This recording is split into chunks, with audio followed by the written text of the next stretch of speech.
Graça e paz, é um prazer muito grande estar com vocês aqui novamente no Estudo Bíblico da quinta-feira. Como sempre, o Senhor tem sido bom conosco, nos dado a oportunidade de estudarmos um pouco mais. Hoje nós vamos falar sobre como integrar fé e trabalho. Durante esse período de pandemia, infelizmente muita gente ficou desempregada.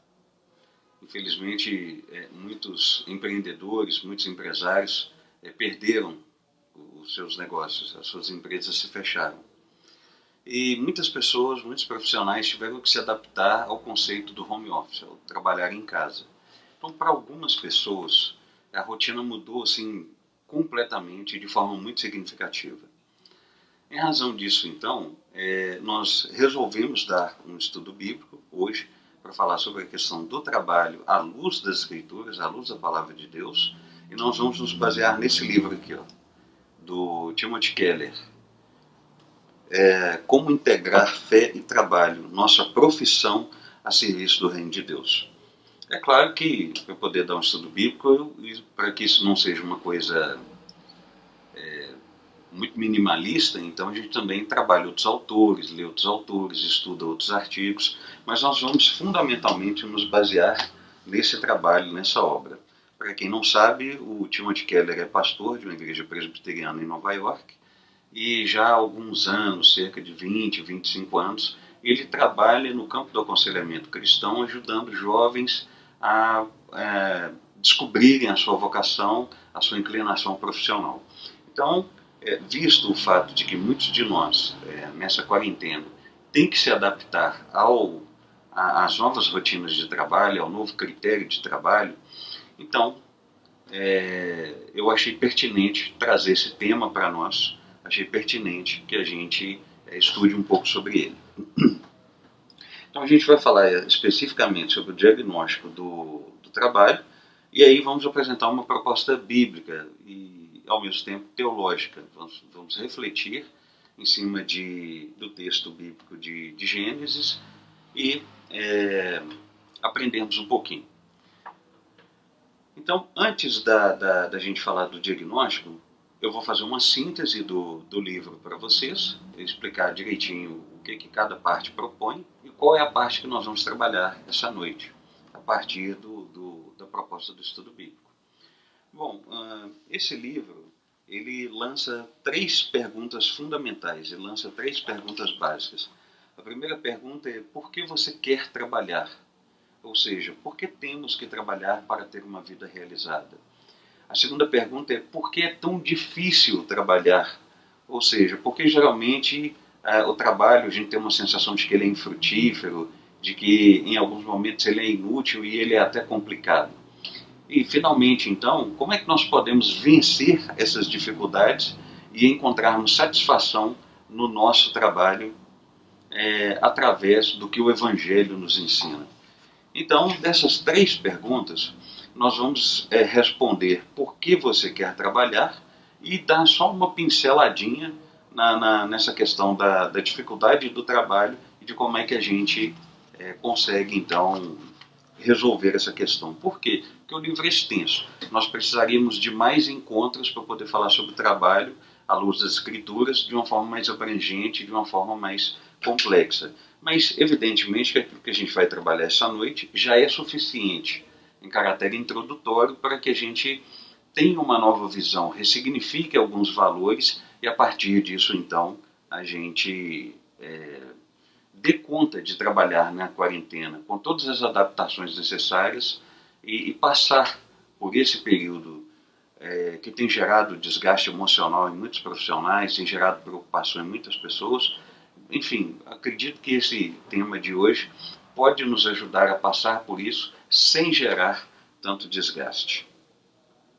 Para começar, então, nós vamos diagnosticar a nossa visão cultural a respeito do trabalho.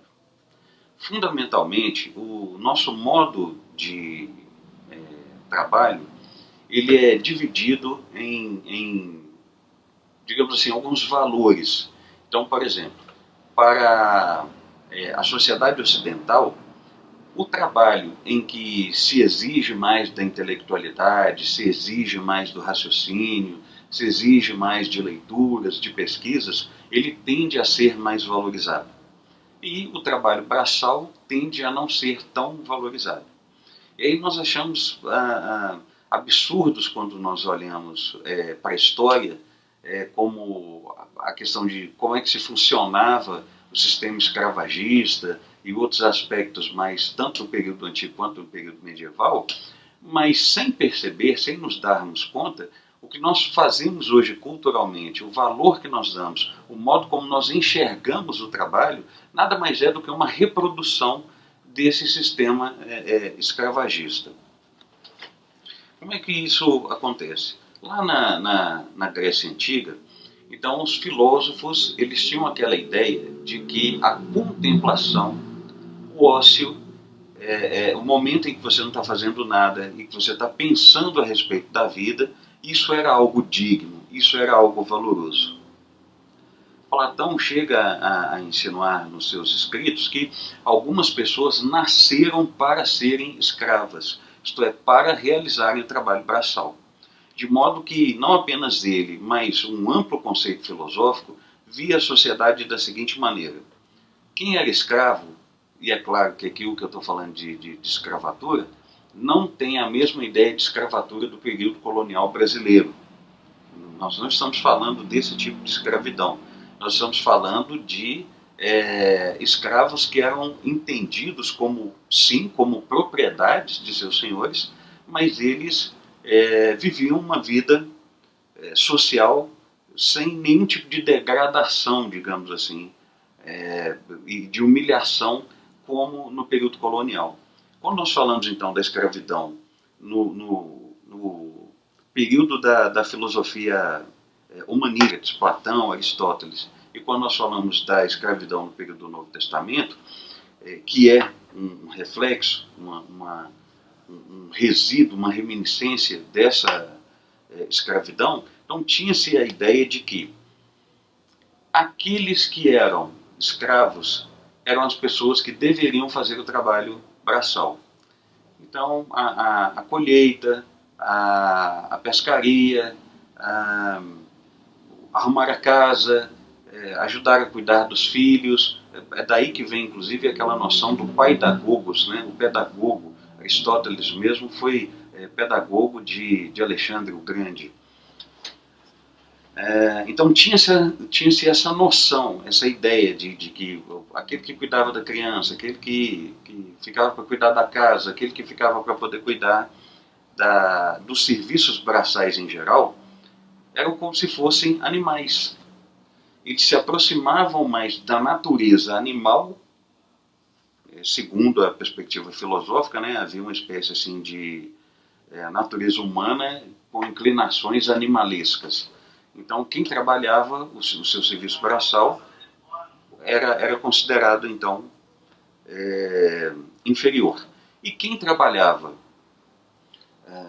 produzindo, escrevendo, refletindo, recitando poesia, criando contos, criando poemas, criando a própria filosofia, pensando a respeito dos aspectos da vida, então essas pessoas eram mais valorizadas. E de alguma maneira isso chega para nós hoje. Você tem, por exemplo, pessoas que moram em prédios de luxo. Eles jamais conceberiam a ideia de serem zeladores, ou de serem porteiros, ou de fazerem algum outro trabalho braçal. Porque eles entendem que esse tipo de serviço é um serviço inferior. Então, em razão de tudo aquilo que nós trazemos culturalmente, a nossa ideia de trabalho tem um caráter quase que soteriológico, um caráter quase que salvífico, do ponto de vista de que é no trabalho que eu vou encontrar a minha identidade e é no trabalho que eu vou encontrar a minha realização pessoal. Então, quando se une o desejo de realização pessoal com o desejo de poder e de status, essas são as motivações para que as pessoas hoje na nossa cultura trabalhem. Então, basicamente, a regra é a seguinte: quem me paga mais é onde eu vou trabalhar. Quem me dá mais status e mais possibilidade de reconhecimento, esse é o ambiente que eu estarei para poder trabalhar. E o trabalho, então, se torna meramente um meio de sobrevivência. É como se fosse assim, as pessoas trabalham para viver. É dessa forma que o trabalho ele é enxergado. E aí agora, com essa questão da pandemia, isso gera um problema, porque as pessoas que não conseguem mais o status ou não conseguem mais o reconhecimento, porque elas estão trabalhando em home office, elas estão trabalhando em casa, as pessoas que não conseguem mais se destacar na frente da chefia, se destacar para o dono da empresa, as pessoas que entendem que de alguma maneira aquilo que elas poderiam fazer dentro da sua ambição, que poderia ser aproveitável para o seu crescimento pessoal, essas coisas não estão acontecendo. Nós temos uma economia que foi freada, nós temos uma luta com a questão da saúde, nós temos uma preocupação com a manutenção agora dos nossos lares, o pagamento das contas, o sustento dos filhos, o sustento do cônjuge, o nosso próprio sustento. E aí isso começa a gerar um desequilíbrio emocional muito grande nas pessoas, porque elas depositaram a sua confiança no trabalho. Elas depositaram a sua confiança na segurança, ou numa falsa segurança que o trabalho supostamente poderia dar. Agora, então, diante das pessoas estarem em casa, como é que fica isso? Como é que o trabalho deve ser enxergado? Como é que o trabalho deve ser visto? Então, o que eu vou propor aqui essa noite não é uma resposta no sentido que eu esteja inventando algo, criando alguma coisa. Não, a resposta ela é proposta por outros teólogos e pelo pastor Timothy Keller como algo não inusitado, pelo contrário, algo antigo. Todos os escritores que vão falar sobre trabalho, os teólogos, os estudiosos e o próprio Tim Keller, eles propõem que nós nos voltemos para a Sagrada Escritura. Ele propõe que nós nos voltemos para a Palavra de Deus, para a gente poder entender por que devemos trabalhar. Se nós conseguirmos ressignificar minimamente e responder à luz das Escrituras por que devemos trabalhar, aí sim. Então toda a nossa visão de trabalho muda, toda a nossa proposta de trabalho muda, e com isso então a gente consegue alcançar a tão sonhada satisfação pessoal. Então, trabalhando a primeira parte do livro, né, ele chama aqui de o plano de Deus para o trabalho. Ele começa dizendo que o trabalho ele tem um design específico, ele tem um formato específico, ele tem uma proposta específica. Citando Gênesis capítulo 2, verso 1 e Gênesis do 1 ao 3 e o verso 15, ele vai dizer que Deus ele criou todas as coisas, viu beleza naquilo que ele criou e se contentou com aquilo que ele criou. No início, a terra, por ser sem forma e vazia, Deus começa agora a dar organização para esses elementos. E ao dar organização para esses elementos, logo depois ele vai criar o homem, e depois que ele cria o homem, ele começa a dar tarefas específicas para esse ser humano. Então, ele cria o homem primeiro, logo em seguida vem a criação da mulher, já com tarefas estabelecidas, já com critérios específicos para o trabalho. Então tem muita gente que brinca e fala assim, se eu me encontrar com quem criou o trabalho, eu brigo com ele. Bom, então, essa pessoa que diz isso vai ter que brigar com Deus, porque o inventor do trabalho foi o próprio Deus. E não foi, o trabalho ele não deve ser visto, então, como uma forma de castigo, ou uma forma de punição, ou algo ruim que as pessoas devem fazer apenas para a sobrevivência, porque, de acordo com o texto bíblico, o próprio Deus foi o primeiro quem trabalhou. E ele trabalha até agora. O próprio Jesus chega a citar no Evangelho, olha, meu pai trabalha até agora, fazendo uma menção do trabalho que ele também deveria dar sequência, que era a pregação do Evangelho. E aí, para muitas pessoas, o trabalho de Deus teria a ver apenas com o sustento da igreja, e o trabalho da igreja seria apenas a pregação do Evangelho. Mas levando em consideração que o texto bíblico vai mostrar que primeiro a criação, então não é um texto que está falando da igreja. Esta é uma orientação que serve tanto para cristãos quanto para não cristãos. E essa orientação de cristãos e não cristãos é de que olhemos para Deus para perceber que Ele cria a terra sem forma e vazia, e depois Ele começa a estabelecer, colocar em ordem esses dois reinos, os céus, o firmamento e a terra. E aí, no reino dos céus, agora eu não estou falando do reino espiritual, mas eu estou falando daquilo que foi criado. Ele vai colocar o sol, vai colocar a lua, para fazer a distinção entre a luz e as trevas, os corpos celestes, a água acima do firmamento. Depois, na terra, vem a vegetação, os animais, os répteis que rastejam sobre a terra, os animais marinhos, as aves nos céus. Então Deus começa a preencher tudo isso e dar organização para isso. O ato de organizar é o trabalho. E já naquela ocasião, entre as mitologias, e aí é claro que eu não estou querendo dizer com isso que Gênesis seja uma mitologia, mas eu me refiro aos contos entre os povos pagãos sobre como o mundo foi criado e como deveria ser a relação do ser humano com o trabalho. Não existia o conceito de descanso. Não existia o conceito de que o homem deveria tirar um dia para que ele parasse tudo, para ele se dedicar a Deus em agradecimento pela vida dele, em agradecimento pela provisão de Deus dentro da natureza para esse ser humano e em agradecimento à relação pessoal que esse ser humano tinha com Deus. Isso não existia. Então, o Shabat, ou o sétimo dia, né, o descanso, que é aportuguesando, né, acabou virando o sábado, culturalmente falando, que para os cristãos acabou depois historicamente se tornando o domingo, o dia de descanso, mostra dois princípios muito importantes. O primeiro deles, Deus trabalhou e o trabalho significou dar ordem às coisas, colocar as coisas organizadas, desvendar as potencialidades da criação e organizar essas potencialidades. Ao mesmo tempo, colocou o sétimo dia para descansar, justamente como essa ideia, esse conceito de que o homem não deve ser um viciado em trabalho.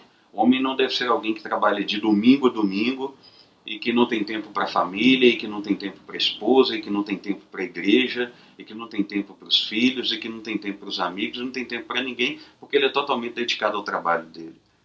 Esse tipo de postura, biblicamente, é idolátrica. É uma postura idolátrica, porque o homem está tentando encontrar sua felicidade e sua realização pessoal no trabalho, ao invés de ele encontrar em Deus. Então esse é o formato do trabalho, esse é o design do trabalho. A ideia de que no princípio houve trabalho porque Deus trabalhou, então todas as formas de trabalho elas são agora legítimas porque nós imitamos o nosso Criador, que foi o primeiro a trabalhar. E essa condição de trabalho foi dada a nós como imagem e semelhança de Deus, para que nós também desvendemos os potenciais da criação, seja por meio da ciência, seja por meio da tecnologia, seja por meio da agricultura, seja por meio do primeiro, do segundo ou do terceiro setor, para a gente poder dar esse tipo de organização, para a gente poder dar forma, digamos assim, a essa terra que até então, depois de ter sido criada sem forma e vazia, foi primariamente deixada para nós pronta, porém de modo inacabado, no sentido de que tudo o mais agora que tivesse que ser realizado de trabalho, seria realizado pelo próprio Deus, no sentido de promover o sustento para nós, através do trabalho, e ao mesmo tempo seria realizado pelo nosso trabalho, no sentido de desvendar esses potenciais da criação. Então, com isso, a primeira coisa que o trabalho nos torna é dignos. Há uma dignidade intrínseca em nós, que é o fato de todo ser humano, seja ele cristão ou não, regenerado ou não, ser imagem e semelhança de Deus. Todo ser humano é imagem e semelhança de Deus. Então essa é uma dignidade intrínseca. Tudo aquilo que o ser humano faz, ou todo o valor que a gente dá, nós damos porque inicialmente esse ser humano é imagem e semelhança de Deus.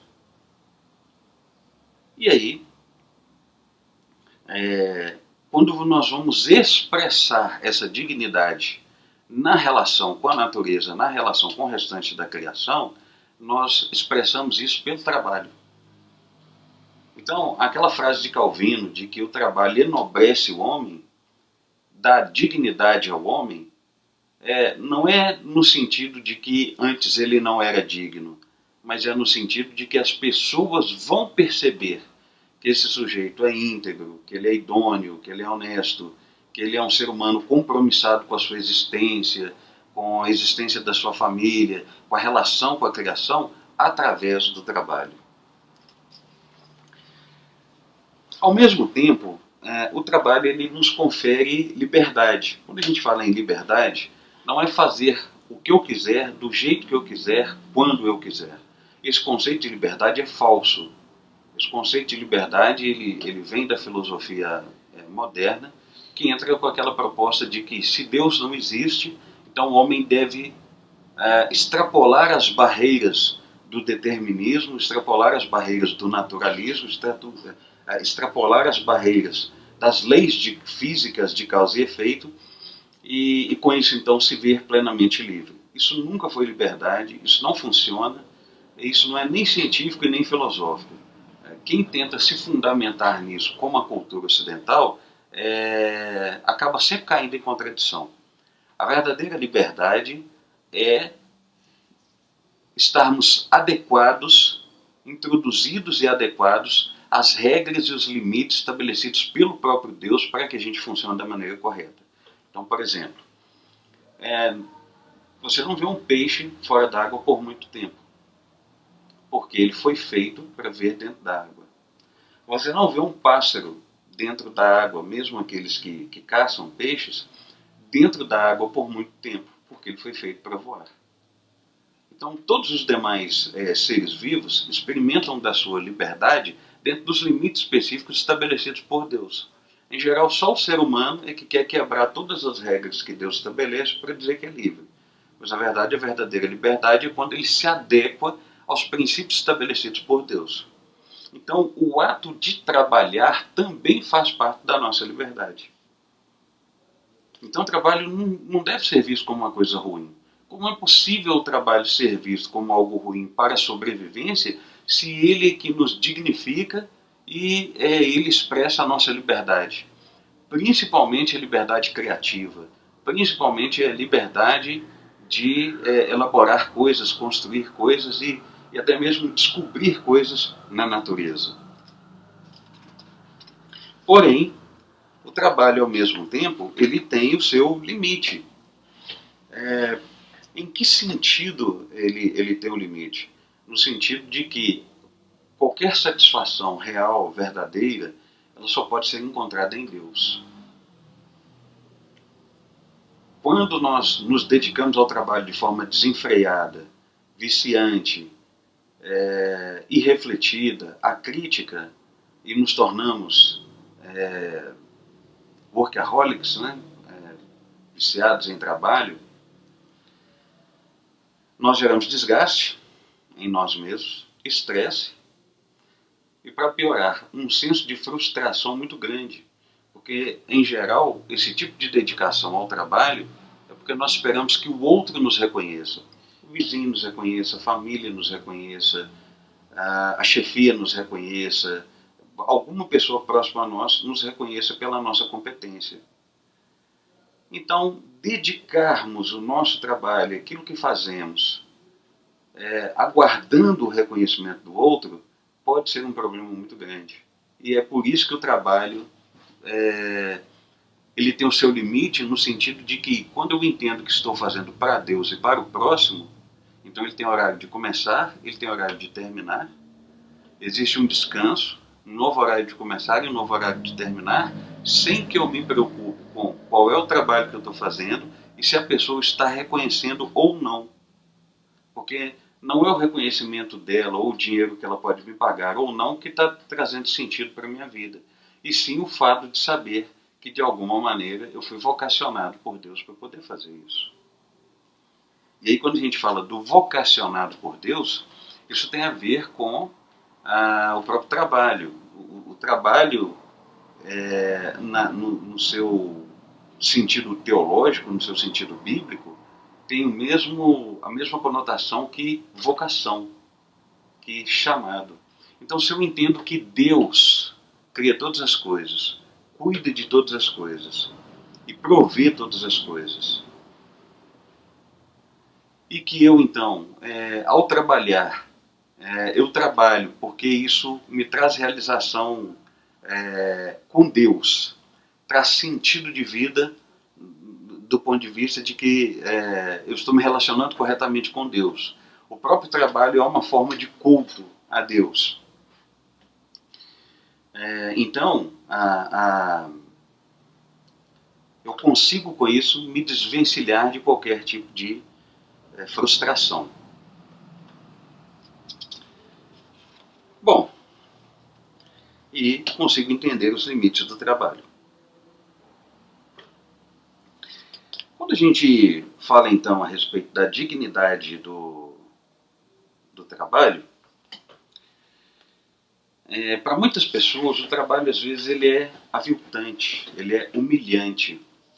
Tem muita gente que entende que fazer uma faxina é humilhante, trabalhar na zeladoria é humilhante, trabalhar na portaria é humilhante, fazer a limpeza de algo é humilhante, algum serviço braçal específico seja humilhante.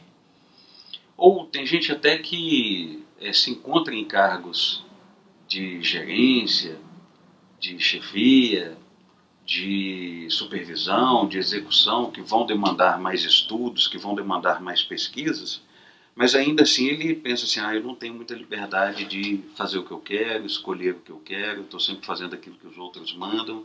Isso para mim é uma humilhação muito grande, porque o pessoal está usando da minha intelectualidade e daqui a pouquinho eles vão me mandar embora, ou eu não vou passar daqui, eu não vou crescer, ou ainda eu não estou satisfeito em me chamarem de inteligente, me darem um tapinha nas costas, mas é o que acontece. Então o trabalho para mim, de alguma maneira, ele é humilhante. Bom, sobre isso, o Timothy Keller vai propor que existe uma harmonia, existe um sincronismo e existe uma interdependência social no trabalho que faz com que nenhum trabalho seja de fato humilhante, que faz com que nenhum trabalho seja aviltante. Então vamos entender isso. Vamos começar com a ideia de que lá em Gênesis capítulo 1, verso 26 até o verso 28, quando diz que Deus cria o homem e a mulher à sua imagem conforme a sua semelhança, e Deus ordena que eles se multipliquem, isso não tem a ver com apenas a multiplicação biológica como os animais e as plantas fariam. Se Deus quisesse, ele poderia ter criado já a humanidade pronta. Se Deus quisesse, ele poderia ter feito só o homem e um jeito de que somente homens existissem, ou ele teria feito só a mulher e um jeito de que somente a mulher existisse. Entretanto, Deus cria homem e mulher, semelhantes em alguns aspectos e diferentes em outros aspectos, para que nessa complementação eles formassem então a sociedade. Então, o ato de desenvolver a sociedade, governá-la, promover bem-estar para essa sociedade, e quando eu falo bem-estar, não é naquele sentido egoísta de poder, mas bem-estar no sentido de um equilíbrio, uma paz, um controle para que todos vivam de uma forma harmônica. Até esse ato da procriação se torna de alguma maneira uma forma de trabalho e uma manutenção social. Diante dessa manutenção social, então, vamos imaginar que você esteja aí assentado agora na sua cadeira para você assistir o estudo bíblico. Então, pressupondo que o desenvolvimento social, em todas as suas nuances, em todos os seus aspectos, foi deixado por Deus como uma responsabilidade para o ser humano, imagine assim, você está aí nessa cadeira. Será que você teria feito essa cadeira? Para isso, você teria que ter produzido as ferramentas que cortaram a madeira. Você teria que ter o conhecimento de marcenaria para poder produzir. E você teria que ter tido o conhecimento agrícola de plantar a semente da árvore, esperar ela crescer. Porque aí, dependendo da árvore, ela cresceria enquanto você fosse vivo. Dependendo, você morreria, a árvore ainda estaria em crescimento. Então, teria que ser uma árvore que crescesse ao longo da sua vida, para você cortar a madeira, arrastar essa madeira até a sua oficina. Você também teria que produzir as ferramentas de corte dessa madeira, as ferramentas para poder transportar essa madeira e os veículos para poder transportar. Você também teria então que ter conhecimento de metalurgia, de mecânica e outros conhecimentos mais, para finalmente você poder produzir essa cadeira. Então, olha o tanto de serviço, olha o tanto de trabalho que várias outras pessoas, várias outras vidas participaram para que você pudesse estar agora nessa cadeira, depois de tê-la comprado, assistindo esse estudo bíblico. Daí, então, a partir desse raciocínio, o Timothy Keller propõe que, junto de Lutero e outros estudiosos, que não existe nenhum trabalho que seja indigno. Imagina se de repente todo mundo resolvesse pedir conta do serviço. Os bancos fechados, supermercados fechados em pouco tempo, as transportadoras de produtos alimentícios fechados, os postos de gasolina secos, sem os combustíveis, sem álcool, sem diesel, sem a própria gasolina. Imagina as pessoas que produzem papel para você trabalhar, elas não produziriam mais. Imagina então as pessoas que produzem as roupas, você não teria roupas mais, e dentro de pouco tempo todo mundo ia estar de novo com pele de animal dormindo em caverna.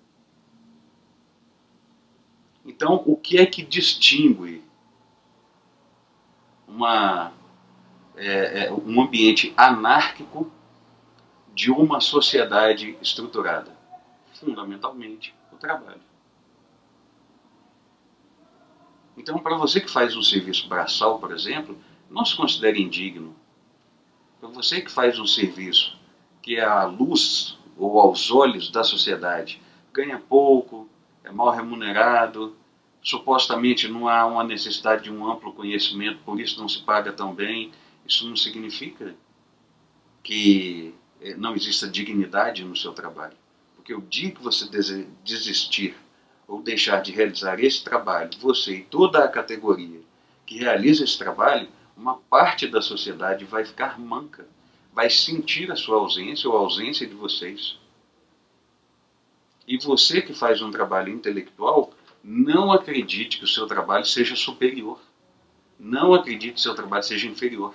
Na época de Lutero existia essa ideia de que apenas os clérigos, apenas os monges, apenas aqueles que estavam ao serviço da igreja eram dignos, e que qualquer outro trabalho, então, era, como na mentalidade dos gregos, um trabalho que te aproximava de comparações animalescas, trabalhos indignos, como os artesãos, os lavradores e os artistas em geral, eles eram vistos então como uma categoria inferior, e os clérigos chegavam a ser considerados como uma categoria espiritual. E em função disso, eles chegavam a acreditar que, por serem intelectuais, eles alcançavam então o favor divino e a salvação de uma forma definitiva apenas pelas suas obras feitas com o raciocínio, com o ócio, com a contemplação e com a elaboração filosófica e teológica. Depois que Lutero leu Romanos, capítulo 1, verso 17, que o justo vai viver pela fé, ele conseguiu entender que se o trabalho intelectual fosse melhor, então sempre haveria uma distinção e sempre haveria uma possibilidade de alguém ser salvo fora da fé em Deus. Como isso não era possível, então Lutero concluiu que o trabalho intelectual tinha a mesma importância e o mesmo valor que o trabalho braçal. Ou seja, ele não trazia mérito para ninguém desse ponto de vista de que eles conseguissem a salvação. Mas eles também não traziam uma dignidade superior a ninguém, no sentido de eles serem melhores seres humanos do que aqueles que fazem o serviço braçal. Daí a célebre frase dele, de que um clérigo celebrando a missa, uma dona de casa varrendo a sua casa e um sapateiro produzindo o melhor sapato, eram tão espirituais quanto um clérigo celebrando a missa. Hoje nós vivemos uma era totalmente secularizada, em que a voz da religiosidade já não tem mais tanto espaço, praticamente não tem espaço nenhum para poder falar sobre todas as questões relevantes dentro da cultura e dos ambientes aos quais o ser humano se envolve. Contudo, há até uma tendência de se acreditar que quem fica por conta do ministério, lá à luz dos não cristãos, tem um trabalho inferior a quem trabalha numa empresa, quem trabalha numa indústria, no primeiro, no segundo, no terceiro setor. E a contrapartida também é verdadeira. Tem-se essa ideia dentro da igreja, entre os cristãos, que quem trabalha no ministério exerce um ofício que é superior em termos espirituais e em termos dignitários de quem não trabalha. Isso é uma mentira também, descabida. Isso é um grande equívoco, isso é um engano.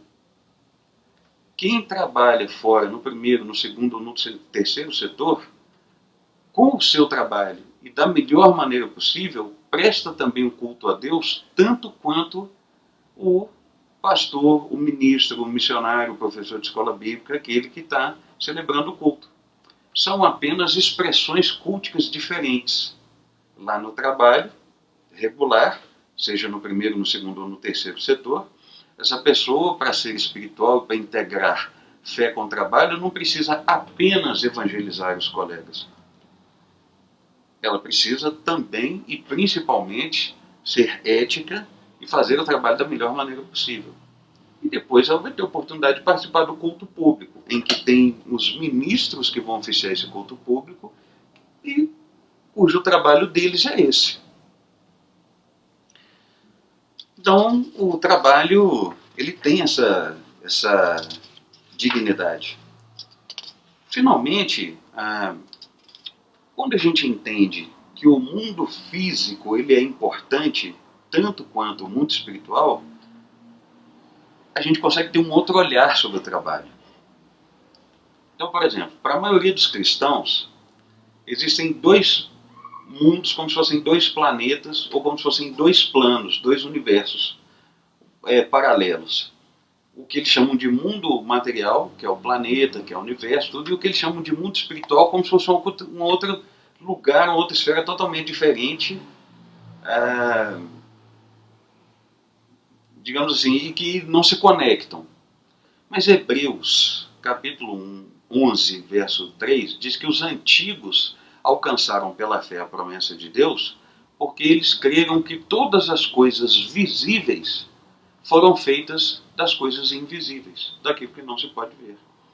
Então, ao invés de a gente criar essa dualidade, vinda lá de Platão, como se nós dividíssemos a realidade em duas esferas. A esfera inferior é a esfera material, é aquilo que podemos ver, e a esfera superior é espiritual e é invisível. O texto bíblico elimina essa linha imaginária criada na nossa cabeça e mostra que tanto o que é visível quanto o que é invisível compõem uma única esfera, que é o reino de Deus. Então, quando eu começo a perceber que a criação, aquilo que um cientista faz, aquilo que um acadêmico faz, aquilo que um político faz, aquilo que o educador faz, aquilo que alguém que trabalha na segurança pública faz, alguém que trabalha no campo do esporte, no campo do lazer, na orientação das famílias, enfim, tudo aquilo que é feito fora da igreja, fora do que é considerado espiritual ou religioso, quando eu começo a considerar que tudo isso é importante aos olhos de Deus, porque tudo isso foi decretado e projetado por Deus para a sua própria glória, então eu consigo finalmente ver dignidade no trabalho. Eu entendo que eu não trabalho para viver, eu vivo para trabalhar. Eu existo para trabalhar. E o trabalho deixa de ser pesado. O trabalho deixa de ser um problema. Por quê? Porque eu entendi que não é só aquilo que é invisível, mas aquilo que é visível também é importante aos olhos de Deus. Agora, qual é basicamente o argumento bíblico e o argumento teológico que faz com que a gente consiga integrar fé e trabalho e nos dê esse novo significado do trabalho? Lutero propunha, então, a partir de Gênesis, capítulo 1, verso 28, em que Deus vai falar sobre frutificar e multiplicar e encher a terra e sujeitá-la. Esse sujeitar não é nesse sentido tirano, não é nesse sentido déspota, não é nesse sentido destruidor. É um sujeitar no sentido de desvendar as suas potencialidades, descobrir as coisas. Então, note, o que o Lutero tentou dizer é como se fosse assim: nós não somos como os guardas florestais que não permitem que nada seja mudado. Mas nós também não somos como os engenheiros que pavimentam tudo e que acabam com tudo quanto é grama e solo e impermeabiliza o solo e destrói a natureza. Claro que aqui eu estou dando o exemplo usando um extremo, né? Eu não estou querendo dizer com isso que o guarda florestal e que o engenheiro não tenham a sua função social e a sua função diante de Deus. Nós devemos ser como jardineiros. Quem é o jardineiro? O jardineiro é aquele que aproveita a matéria-prima, que já é a terra, ele ara, ele aduba, ele rega, ele cuida da terra e ele mexe nessa terra para que dela os seus potenciais sejam desenvolvidos. Qual é o potencial? Que as flores surjam, que as árvores frutíferas surjam, que as hortaliças surjam e que sirva então de alimento para os animais e para o próprio ser humano e para a sua sobrevivência. E não sirva apenas de alimento, mas olhando no primeiro momento que todas as demais necessidades do ser humano, como a roupa, como a questão do perfume e outras necessidades que de repente o ser humano apresenta, que elas sejam extraídas dali. Então quem faz isso? Os jardineiros, metaforicamente falando, na ilustração de Lutero. Então, a partir disso, Lutero vai propor que o trabalho seja visto como um cultivo. Então, se da mesma maneira um jardineiro se apropria da terra para cultivá-la, para fazer com que a matéria-prima seja transformada e aí o ambiente seja cuidado e ao mesmo tempo desse ambiente a gente possa subtrair a necessidade humana, é como se isso se expandisse também para todas as outras profissões. O marceneiro se apropria da madeira para poder fazer móveis. O educador se apropria da mente humana e dos conhecimentos para poder educar. E abrir a mente dessa pessoa e essa pessoa ter independência, uma relativa autonomia e se desenvolver civilmente como cidadão. O cientista se apropria daquela área ali de pesquisa dele para as novas descobertas, para o desenvolvimento da tecnologia. O porteiro se apropria da necessidade do outro para que ele possa de alguma maneira servir e ter a necessidade do outro suprida. Então, essa noção de cultivo proposta por Lutero é que vai fazer com que a gente ressignifique o trabalho e comece a dar valor para as mínimas coisas que está todo mundo fazendo agora em home office, ou aqueles que podem ser para trabalhar estão fazendo. Seja no campo do pensamento, do raciocínio, das formulações, das teorias, ou seja no campo do trabalho braçal. Lutero vai propor então o seguinte, que já que Deus é o primeiro a trabalhar, já que Deus criou todas as coisas, como é possível nós olharmos, por exemplo, o Salmo, nos salmos que mostram que Deus nos sustenta, como o 145, como é possível dizermos que Deus sustenta todas as coisas? Simples, pelo trabalho. Você, trabalhador, se transforma no instrumento de Deus para que a sociedade seja suprida pelo próprio Deus de uma forma indireta. Deus supre a necessidade social tendo você como instrumento dele. Daí a necessidade de você ser o mais ético possível. Daí a necessidade de você fazer com maestria e com a maior excelência possível.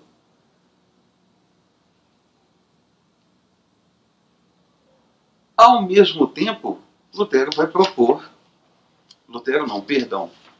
Calvino vai propor que o trabalho não seja visto apenas como a ação de Deus por intermédio dos seres humanos suprindo a necessidade da sociedade. Calvino vai entender o chamado, o trabalho, como um chamado mesmo, como uma vocação, a partir do que ele estuda na Escritura. E entendendo então como vocação, o que ele vai propor? Que não é no trabalho que eu busco realização pessoal, é em Deus. É no Deus criador do trabalho que me permite fazer parte do trabalho dele de cuidado com a criação. Então, só de eu ser chamado para esse trabalho, só de eu poder, como ser humano, participar desse trabalho, já é uma compensação. Já transforma-se, então, em realização pessoal. Interessante isso, né? Então, agora, a pergunta que o Keller faz é: qual deve ser a sua postura como profissional? Eu vou para onde me pagam mais e eu tenho reconhecimento? Ou eu vou ou fico num lugar em que, mesmo que eu não tenha o reconhecimento, eu tenho uma oportunidade de servir? Porque quando o Calvino vê o trabalho como chamado, ele vai entender então o seguinte: se Deus me chama, ele me chama para algo. E ele me chama para quê? Para servir, em primeiro lugar, a ele, e em segundo lugar, ao meu próximo. É claro que isso demanda uma série de questões, uma série de perguntas, que aqui no nosso estudo não dá tempo, não tem como a gente elaborar, como a ideia, por exemplo, de se seria errado ou não aceitar um emprego em que vão me pagar mais. O que o Keller propõe é que o erro não estaria no aceitarem onde eles vão te pagar. O erro estaria em o fundamento que há por trás disso. O seu salário pode melhorar, mas você vai continuar servindo a Deus e ao próximo? Ou você está apenas atrás de uma realização pessoal? No lugar errado, no alvo errado ainda, que é o trabalho. Você está atrás de um reconhecimento para a sua própria glória e você continua com isso então, entendendo que há outras formas de trabalho que são inferiores à sua.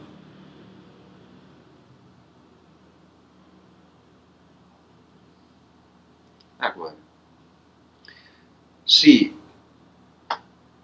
o lugar que você for, você vai ter a oportunidade de servir, aumento de salário é só uma consequência.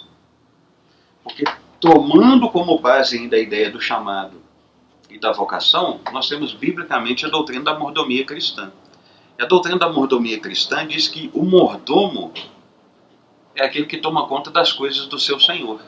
Se você considerar que o planeta pertence a Deus, que a família que você tem, quem te deu foi Deus, que o carro, a casa, o filho, a esposa, o marido, o filho, enfim, aqueles e aquilo que você tem, quem te deu foi Deus, os aumentos, as reciprocidades, as considerações, os reconhecimentos, eles virão como consequência da sua fidelidade nesse sentido de você continuar servindo a Deus e ao próximo. Quanto mais você é um mordomo fiel, mais coisas Deus vai te dando para você tomar conta. Agora, quanto menos fiel e mais ambicioso e ganancioso e egoísta for o meu coração ou o seu coração, menos Deus vai colocar na nossa mão. E ainda que de alguma maneira existam aqueles exemplos clássicos, né, as chamadas exceções em que uma pessoa é gananciosa e de alguma maneira, supostamente, do ponto de vista dessa mentalidade social coletiva pecaminosa, subiu na vida bem sucedido porque ficou rico, porque tem coisas, não é essa a leitura que se faz. Biblicamente, uma das formas de Deus punir o pecador é tornando-o ainda mais escravo do seu pecado. Então, quanto mais ganancioso e mais a pessoa tem, mais ela quer e mais escrava ela é da sua própria ganância. É assim que se vê. Então, a base teológica e bíblica é Gênesis, conceito de frutificar, multiplicar e de sujeitar, e esse ato de sujeitar tem a ver com isso, servir a Deus e servir o próximo. De modo que tem até um capítulo, um subtópico muito interessante aqui, que é a ideia do trabalho e as máscaras de Deus. O que seria o trabalho e as máscaras de Deus? É basicamente aquilo que eu disse antes. Deus sustenta a sua criação através do trabalho dos seres humanos. Ele pode sustentar de uma forma direta, ou ele pode sustentar de uma forma indireta. Por exemplo, tem gente que lê lá na Bíblia que Deus diariamente providenciou o maná para o povo no deserto. Observe que isso nunca mais aconteceu. Por que não aconteceu? Porque não tem necessidade. Alguns autores chegam a dizer o seguinte: Deus poderia prover toda a forma de comida e de roupa e de calçado e todos os suprimentos para todas as pessoas, se ele quisesse. Ele tem o poder de fazer isso? Tem. Mas ele não quer que seja dessa forma. Ele nos dá a honra, o privilégio, a oportunidade de trabalharmos e conquistarmos com o suor do nosso rosto. Conquistarmos com as nossas mãos. Enquanto nós estamos trabalhando para conquistar, o nosso trabalho está servindo a sociedade, está servindo a igreja, está servindo a Deus, está glorificando a Deus, e outros que também estão trabalhando para conquistar, de alguma maneira, servem também às nossas necessidades. E com isso nós conseguimos cumprir os propósitos de Deus. Então, quem são as máscaras, ou quais são as máscaras de Deus? O motorista de ônibus, o cobrador, o gari, todas as profissões que são consideradas inferiores na nossa cultura, todas as profissões que são braçais. Quais são as outras máscaras de Deus? O cientista, o professor, o doutor, o médico, o acadêmico, o juiz, o político, que em consonância, em adequação, em conformidade com os propósitos de Deus, está trabalhando. Nesse sentido, então, paradoxalmente, ironicamente, os cristãos devem valorizar todas as formas de trabalho e valorizar todos os trabalhadores, sejam eles cristãos ou não. Porque a valorização daquele trabalhador que não é cristão é no sentido de que aquela pessoa está tendo um privilégio de cumprir um propósito de Deus dentro da providência divina e ele nem sequer se dá conta disso. E nisso Deus é glorificado, é o que nós chamamos então de graça comum. E entre os cristãos deve haver uma valorização, sim, de todas as formas de trabalho, sejam aqueles exercidos no ministério de uma forma direta, dentro de uma comunidade local, ou de uma forma indireta. Aqueles que são voluntários no seu trabalho, numa igreja local, e aqueles que trabalham regularmente no primeiro, no segundo ou no terceiro setor. Então, no frigir dos ovos, no final das contas, como que a gente concilia fé e trabalho? A primeira resposta, então, é: por que você trabalha para se realizar? Você trabalha porque Deus trabalha, te deu essa capacidade e essa capacidade te dignifica. É assim que eu começo a conciliar a fé com o trabalho. Eu deixo de ter aquela preocupação excessiva de achar que eu tenho que evangelizar o tempo todo, porque é claro que a proclamação do evangelho faz parte. É, inclusive, a tarefa número 1 da igreja. Mas nos ambientes em que isso não é possível, eu não estou deixando de glorificar a Deus quando eu vou lá e faço o meu trabalho da maneira mais dedicada possível. E as dificuldades diárias do trabalho? As dificuldades diárias do trabalho decorrem da queda, decorrem do pecado, decorrem da ambição, decorrem da ganância, decorrem do egoísmo. É por isso que nós precisamos olhar para as Escrituras e buscar sentido no trabalho a partir de Deus, para que a gente consiga vencer esses obstáculos. Por que é tão difícil e parece ser tão infrutífero? Tem uma historinha do Tolkien, aliás, perdão, é do J.R. Tolkien. Ele foi escritor e ele foi professor também de língua inglesa e de línguas que ajudaram na composição da língua inglesa, e ele foi contemporâneo do C.S. Lewis. E ele estava tendo uma dificuldade muito grande para poder escrever O Senhor dos Anéis, porque ele caiu no período da Segunda Guerra e chegou num determinado momento ali então em que ele achava que ia morrer antes de escrever algo de sua vida, ficou depressivo, ficou esmorecido, e um dia ele recebeu uma oportunidade de escrever um artigo para um periódico, para uma revista religiosa. E aí ele escreveu sobre a Folha de Nigel.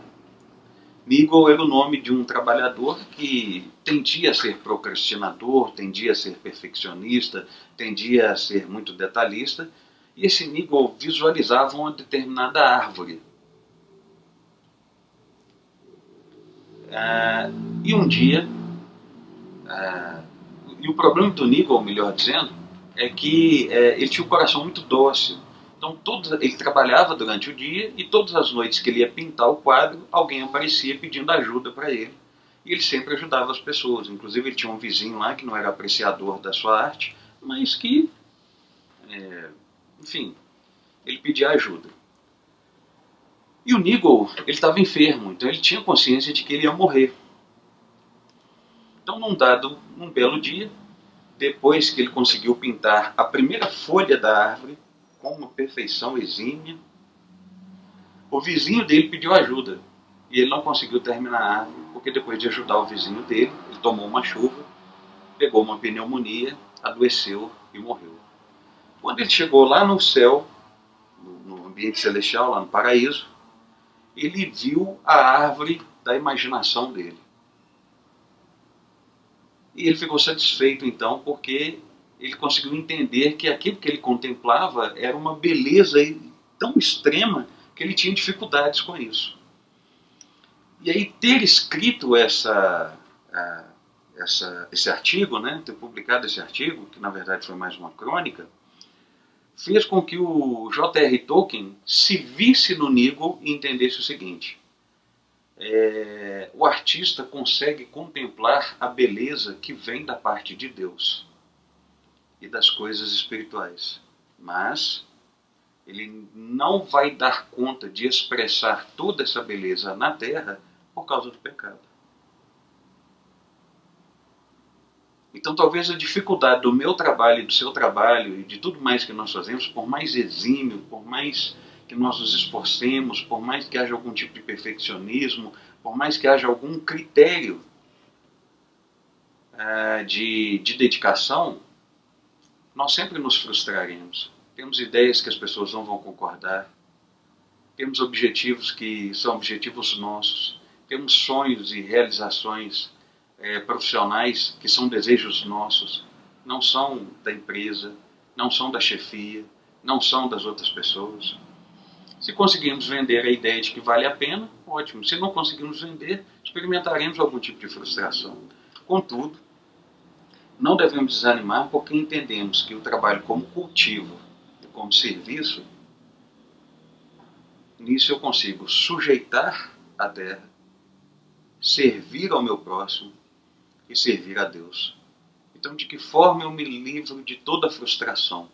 Quando eu entendo que tem um que está acima de tudo e de todos, que está muito satisfeito com aquilo que eu faço, que é o próprio Deus. E que essa compensação virá da parte dele. Quando eu entendo isso, então eu me livro dos dias de frustração, ressignifico a noção de trabalho, não como algo ruim para a sobrevivência, mas entendendo que é o que vai dar sentido à minha vida do ponto de vista de eu expressar minha relação com Deus e com o próximo e a minha própria identidade na criação. E com isso, então, eu consigo finalmente atingir aquela satisfação pessoal, não por causa do poder, não por causa da ambição, mas é a satisfação pessoal de saber que eu faço parte de um propósito maior, de um projeto maior, que vem da parte de Deus. Então, meu desejo para você que está em quarentena, meu desejo para você que está em home office, meu desejo para você que está enfrentando as dificuldades de quem precisa trabalhar fora, não desanime. Não se veja como inferior a ninguém. Qualquer que seja o seu trabalho, seja ele intelectual ou braçal, acima de tudo, se veja como um ministro de Deus, um servo de Deus, um instrumento dele para servir ao Senhor, para servir a sociedade, entendendo então o seu grau de importância. Que Deus te dê sabedoria para que você adeque aquilo que é necessário adequar, para que você adeque a sua rotina, adeque o seu tipo de trabalho, estude, conheça, se especialize e faça da melhor maneira possível, porque a recompensa virá. Pode não vir dos homens, mas é certo que ela virá do Senhor. Que Deus te abençoe, que Deus te ilumine, que Ele te guie, que Ele te guarde, no nome de Jesus. Amém. Boa noite, foi um prazer estar aqui com você de novo. Até a próxima quinta.